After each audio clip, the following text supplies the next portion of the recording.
Boa noite, meus irmãos, graça e paz, tudo bem com vocês? Mais um culto de quarta-feira, mais um dia que estamos aqui para adorar o Senhor e glorificar o nome de Deus, amém? Hoje nós não estamos fazendo o culto presencial na igreja, não é uma live, ele é uma mensagem gravada, mas nós louvamos ao Senhor porque temos essa tecnologia, agradecemos a Deus porque podemos fazer assim. E deixa eu explicar o porquê que nós estamos fazendo assim hoje. Nós estamos fazendo uma série de estudos sobre o feminismo e falamos várias coisas sobre o feminismo e o cristianismo nessas últimas quartas. E hoje nós vamos encerrar essa série. E para encerrar essa série eu queria trazer uma convidada muito especial para falar sobre isso, que eu creio que tem uma propriedade muito maior do que eu para falar sobre o feminismo e a palavra de Deus, que é a Bruna, minha esposa. Então ela vai trazer a mensagem hoje, ela vai estar ministrando a palavra para nós hoje, e eu tenho certeza que vai ser uma bênção tremenda para todos nós, tá bom? Então nós resolvemos gravar, né, porque facilita por causa das crianças, né? Nós temos as duas pequenas aí, então nos dá essa facilidade a gravação, tá?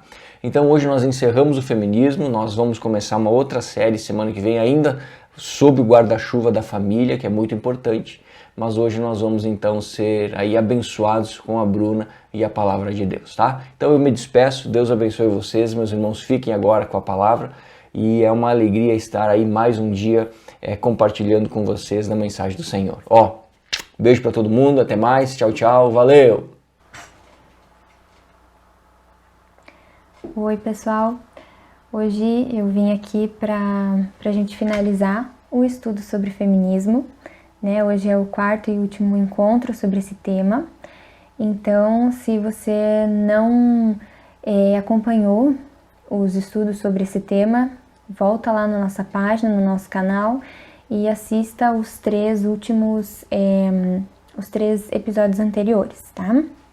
Então hoje eu quero fazer um fechamento desse assunto e eu gostaria de compartilhar um pouquinho com vocês hoje o que nós, mulheres cristãs, devemos pensar e de que forma nós devemos agir diante desse movimento que claramente caminha na direção oposta aos planos do Senhor, que caminha na direção contrária daquilo que Deus instituiu para nós mulheres, né?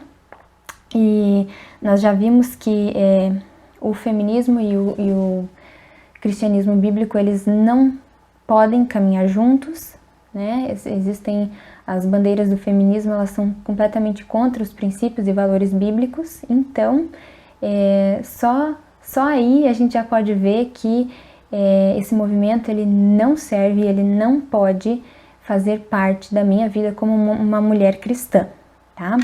E eu quero compartilhar uma frase com vocês que eu gosto muito, da Elisabeth Elliot, e ela fala assim: o fato de eu ser mulher não me torna um tipo diferente de cristão, mas o fato de eu ser cristã me torna um tipo diferente de mulher, e esse é o divisor de águas, né? Então, como eu, uma mulher cristã, vou agir, como eu vou viver diante de uma sociedade que respira isso e que tem trazido esse movimento cada vez mais forte para dentro dos nossos lares, das nossas casas, tem trazido esse pensamento de uma forma muito sutil, né, para dentro da nossa mente. Então, como é que a gente vai combater isso aí? Eu, como uma mulher cristã, que posição eu devo tomar? Né? E aí eu quero destacar o texto de Romanos 12:2, onde Paulo escreve assim: não se amoldem ao padrão deste mundo, mas transformem-se pela renovação da sua mente, para que sejam capazes de experimentar e comprovar a boa, agradável e perfeita vontade de Deus. Amém. Então, só há um caminho para nós, mulheres cristãs, combatermos esse pensamento feminista aí que sutilmente tenta entrar na nossa mente, e esse caminho é nós termos a mente renovada em Deus. Então nós não podemos nos amoldar ao padrão deste mundo. Eu não posso colocar o meu coração e a minha mente no molde deste mundo, porque a Bíblia diz que ele jaz no maligno. Então não serve para mim. Então eu preciso partir daí. E como é que eu tenho a minha mente renovada?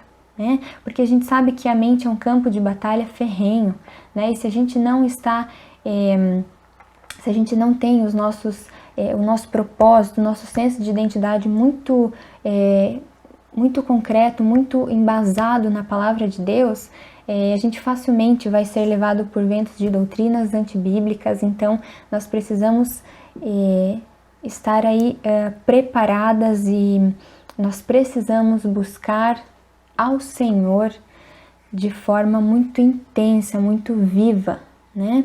Porque a palavra diz em 1 Pedro 5, 8 e 9, estejam alertas e vigiem. O diabo, o inimigo de vocês, anda ao redor como um leão, rugindo e procurando a quem possa devorar. Resistam-lhe, permanecendo firmes na fé, né? E para permanecermos firmes na nossa fé, amados, não só nós mulheres, mas todos nós cristãos, nós precisamos buscar ao Senhor todos os dias, verdadeiramente, constantemente, profundamente, né? A palavra de Deus em Mateus 6:33 diz: busquem, pois, em primeiro lugar o reino de Deus e a sua justiça, e todas essas coisas vos serão acrescentadas.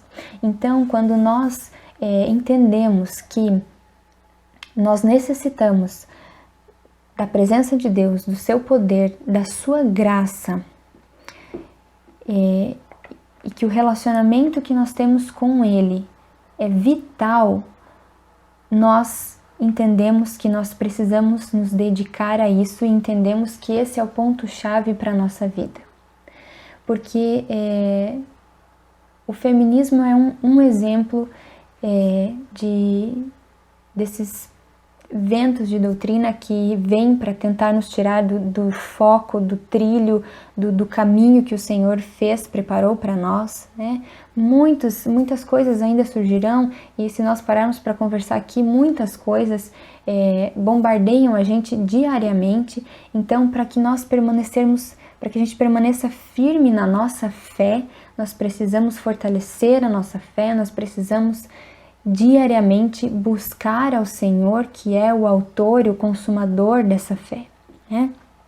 Então, para que eu consiga combater esses pensamentos completamente antibíblicos e que são extremamente destrutivos, né?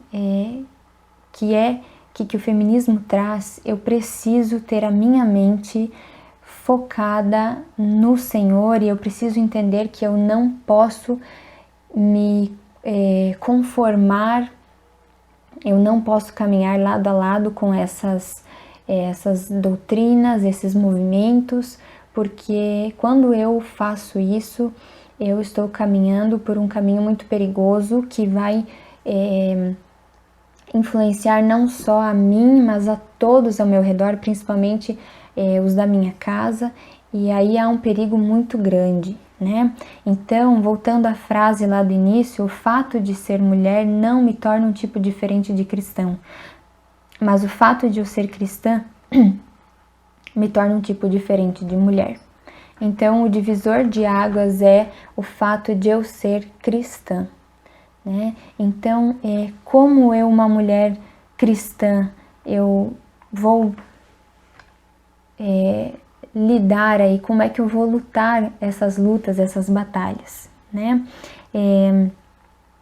O movimento feminista, ele traz muitas ideias assim completamente contrárias, né, ao que o Senhor estipulou para nós mulheres, né? Então há um discurso de muita ingratidão, de muita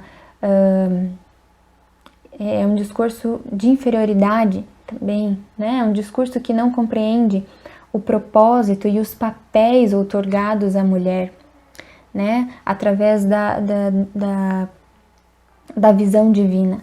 Então, nós precisamos estar firmes nisso aí, saber e entender como Deus me criou para ser, né? Que papéis Ele me deu, e não abrir mão disso, né?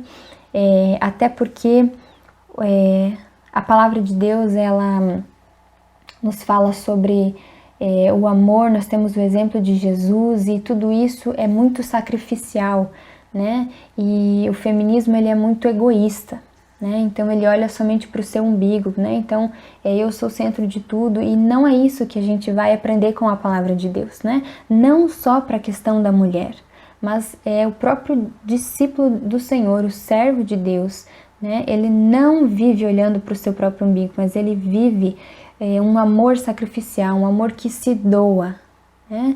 E aí o nosso grande exemplo é o Senhor Jesus, né? E esse discurso vai contra o que o mundo prega hoje, né? Porque o que a gente ouve muito? Não, você precisa ser feliz, você precisa ir em busca da sua satisfação pessoal, né? Enfim, muitas outras coisas, e não que a gente não tenha que ser feliz, é claro que temos, né? Mas esse discurso ele é perigoso e ele acaba nos levando sim para longe dos propósitos de Deus para nós, né? E há uma curiosidade que eu gostaria de compartilhar com vocês, que em 1970, uma psiquiatra americana, ela notou a falta de pesquisas na área de neuroanatomia feminina diferenciada da masculina. E esse foi o ponto de partida, então, para trabalhos clínicos, para pesquisas, e através disso aí, muita informação boa e necessária chegou até nós hoje, né? E eu queria destacar um ponto muito curioso, tá? Porque homem é homem e mulher é mulher, né? Então eu não vou voltar aos pontos do feminismo, tá? Porque o pastor Cris já falou isso. Então, se você quer entender bem certinho o que o feminismo fala, o que ele prega e tudo mais, qual é o pensamento, você volta e veja os vídeos anteriores, tá? Mas essa psiquiatra, ela descobriu que meninos se comportam como meninos e meninas se comportam como meninas, porque o cérebro deles é diferente. Então, o cérebro do homem e da mulher é diferente. Isso acontece logo após a concepção, na 8ª semana de vida. Olha só, de gestação, né? O cérebro masculino, no caso, ele recebe uma enxurrada de testosterona. E isso altera tanta coisa, inclusive a cor do cérebro, né? Foi descoberto nessas pesquisas. Então, quando nós queremos tirar isso, né? Dizer, então, não, olha, não, homens e mulheres, eles escolhem, né? O feminismo, ele diz, não, eu escolho, né? Essa questão de gênero aí traz isso, né? Que não, eu posso, eu me sinto assim, né? Eu me sinto mulher ou eu me sinto homem, isso não é real, né? Porque a gente vê que logo após a concepção já é definido isso aí, e o comportamento de ambos, ele vem da estrutura cerebral. Então, olha só, gente, que coisa linda que Deus criou. Essas diferenças já existem logo no início da vida, né? Então, existia-se a ideia de que o ambiente, ele formava, ele contribuía para moldar o cérebro, né? Falando em questão de comportamento, né? Masculino e feminino.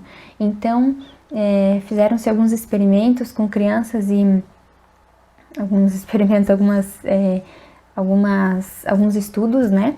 E então eles davam brinquedos unissex para essas crianças e observavam as atitudes e reações dessas crianças, né? E chegou-se a uma conclusão, né? Qual era essa conclusão? De que não é o ambiente que molda o cérebro da criança, mas ele já vem, a criança já nasce, né? Com a menina já nasce preparada para ser menino, o menino já nasce preparado para ser menino, né? Por isso que a gente vê essas diferenças, né? Que meninos quando brincam são tão brutais, gritam tanto, né? E as meninas, elas são mais delicadas, elas são feitas de açúcar, a gente brinca assim, né? Justamente porque essas diferenças, elas já vêm desde a concepção. Então, a gente não pode fechar os olhos para esses detalhes tão lindos, para esses detalhes assim que o próprio Senhor cuidou, né? Então, a gente não pode querer nos igualarmos aos homens, né? Se fôssemos para todos sermos iguais, então Deus teria criado um só. E não é assim que funciona. A gente sabe que o homem precisa da mulher e a mulher do homem, e ambos se completam, né? E nós também sabemos que nós não somos definidos pelos papéis que exercemos, né? Nós sabemos que somos definidos por quem somos em Cristo. Porém, quando entendemos isso, eu entendo que eu preciso exercer o papel a mim outorgado por Deus. Então, quando eu, mulher cristã, escolho não exercer o meu papel, o papel dado a Deus por mim, eu deixo uma lacuna que não pode ser preenchida por um homem, porque ele foi dado a mim. Eu, mulher, ele precisa partir de mim. Então, quando eu não faço o que Deus me fez para fazer, eu deixo essa lacuna, e aí a família sofre e toda uma sociedade sofre. Por quê? Gente, a formação da identidade da criança, ela começa desde cedo, né? E ela está completamente ligada, o seu senso de identidade e segurança está ligado à questão dos papéis definidos. Então, quando essa criança tem o papel do pai e o papel da mãe, isso contribui positivamente para a formação da identidade, do senso de segurança dessa criança. Então, quando isso não existe, há um desequilíbrio, né? Quando isso não existe, muitas dificuldades vêm nessa área, tá? Então, eu, como mulher cristã, eu não posso deixar que todo esse discurso feminista ele entre na minha mente, no meu coração, porque ele é destrutivo, ele é destrutivo, e não é só para mim, mas essa destruição ela vai respingar e vai se refletir na vida da minha família, na vida da nossa sociedade, né? Então, o homem precisa exercer o papel que é dele e a mulher precisa exercer o papel que é dela. Quando os dois fazem isso, há um equilíbrio, há uma harmonia. E quando nós desejamos nos igualarmos, né? Eu quero fazer o que ele faz, né? E deixar, a questão, a mulher, ela não pode só cuidar do lar, ou não pode, né, ser apenas mãe, que a gente ouve muito isso, né? Ou apenas esposa. É um discurso recheado de insatisfação, né? E isso é perigoso, tá? Então, como mulher cristã, eu preciso ter a cautela e o cuidado de permanecer firme nos propósitos do Senhor, tá? Então, é uma bênção ser mulher. Eu não posso, gente, é impossível dar ouvidos ao que o movimento feminista traz. Ainda que, de longe, muito de longe, possa parecer muito bonito alguém lutando pelo direito das mulheres, né? Alguém querendo dar voz às mulheres, né? Até aí é muito legal, é muito bacana. Mas quando nós nos aprofundamos e entendemos o que realmente esse movimento traz, a gente precisa entender que a gente precisa dar no pé disso aí, e nós não podemos dar lugar a ele na nossa vida, né? Porque nós fomos feitas mulheres para cumprir um propósito do Senhor, né? Então, quando eu abro mão disso aí, eu estou causando um desequilíbrio, eu estou trazendo uma lacuna, né? E há sofrimento. O sofrimento vem com isso aí, a destruição vem com isso aí, tá? E a Bíblia, minhas amadas irmãs, está recheada de grandes exemplos, de excelentes exemplos de mulheres que foram extremamente usadas por Deus, né? Então, de forma alguma nós somos oprimidas pelo Senhor, de forma alguma nós somos inferiorizadas pelo Senhor ou pela sua palavra, muito pelo contrário. O próprio exemplo de Jesus, né? Jesus, quando veio à terra, ele deu voz às mulheres, ele as defendeu, né? É um exemplo lindo disso, que está lá em Lucas 10, quando ele vai até a casa de Marta e Maria, e Marta acaba se preocupando com o que precisava ser feito, com o serviço do lar, com as coisas que precisavam ser feitas ali, talvez para atenderem os convidados, mas Maria, ela não vai fazer o serviço, ela deixa o serviço e ela vai sentar aos pés de Jesus. E naquela época isso era completamente inimaginável uma mulher se fazer, né? Porque a mulher, ela era realmente desprezada naquela época, né? Note, os judeus, eles oravam e eles agradeciam a Deus por não terem nascido gentios, escravos, nem mulher. Então imagine a opressão que as mulheres na época de Jesus passavam, né? E aí vem Jesus para quebrar isso aí, para dar voz às mulheres e para mostrar a importância que elas têm. Então, minhas amadas irmãs, se o nosso próprio Senhor Jesus fez isso, lutou por nós, né? Eu não preciso ter esse trabalho. Já aconteceu, mas eu preciso ter o trabalho de permanecer com a minha mente renovada na sua palavra, nos seus princípios, com o meu coração firme naquilo que Ele fez para mim, naquele propósito que Ele estabeleceu quando me criou, né? E o exemplo da mulher de Provérbios 31 é um excelente exemplo, né? Porque o movimento feminista, ele fala muito sobre a questão do que a mulher faz, né? Então, essa luta pelos direitos, né? Porque a mulher não pode ficar só em casa, a mulher não pode ser só mãe, enfim, etc e tal, é um pensamento muito perigoso. E a mulher de Provérbios 31 é um lindo exemplo do que uma mulher segura do propósito de Deus para ela pode fazer. É uma mulher feliz, é uma mulher confiante, é uma mulher que faz com amor, é uma mulher que é elogiada pelos maridos e filhos, ela é admirada e é uma mulher que teme ao Senhor, né? Ela é quem é porque é uma mulher que teme ao Senhor. Então, o versículo que diz lá em Colossenses 3:23, tudo que fizerem, façam de todo o coração como para o Senhor e não para os homens, e ainda o versículo 17, tudo que fizerem, seja em ação ou em palavras, façam em nome do Senhor Jesus, dando por meio dele graças a Deus Pai. Ele vem em cheio para nós, porque não importa se você é do lar ou se você trabalha fora, né?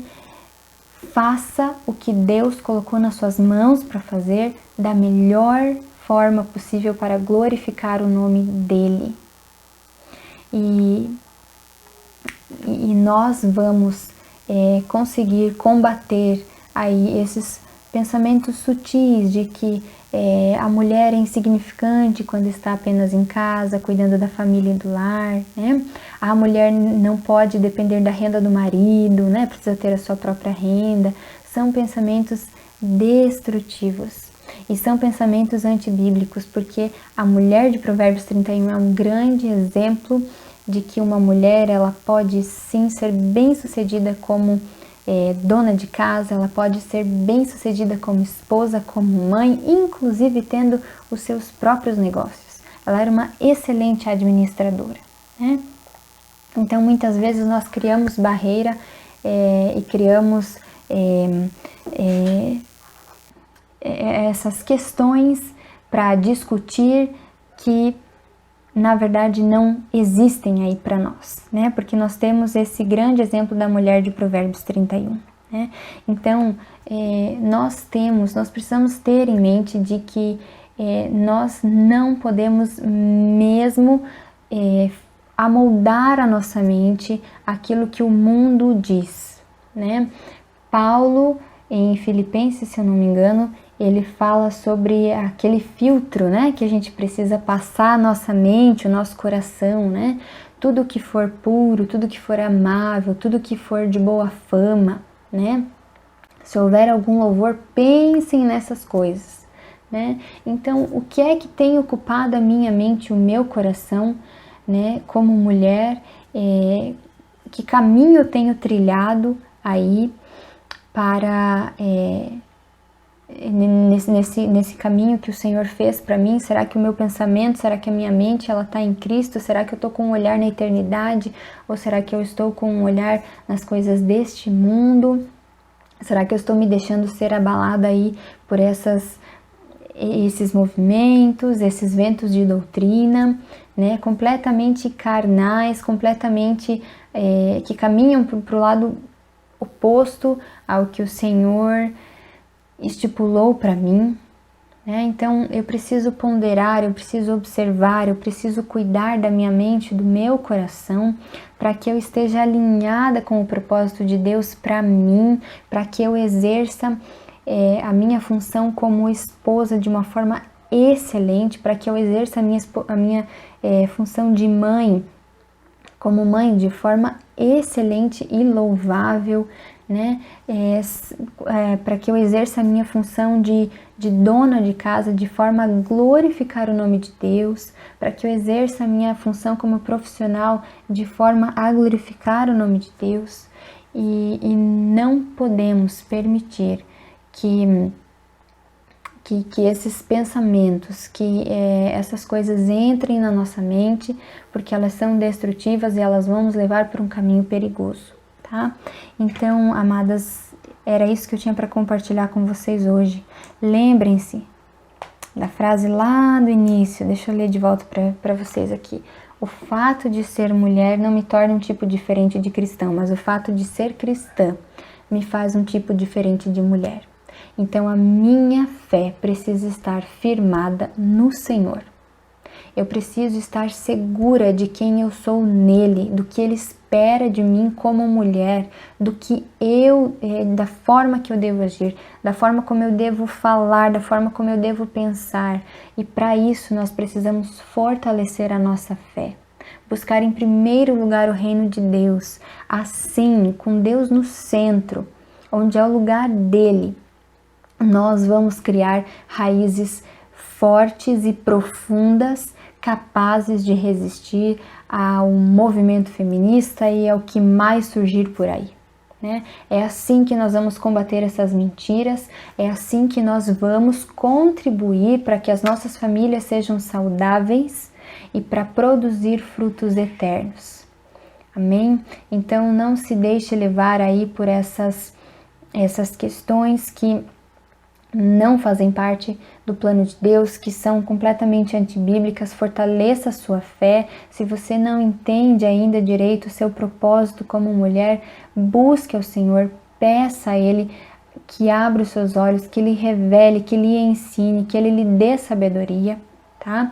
E que a gente não permita que essas coisas ocupem lugar na nossa mente e no nosso coração. Então não vamos nos amoldar ao padrão deste mundo, mas vamos nos transformar pela renovação da nossa mente, né? Para que a gente seja capaz de experimentar a boa, perfeita e agradável vontade de Deus para nós. Amém? Um grande beijo, Deus abençoe e até uma próxima.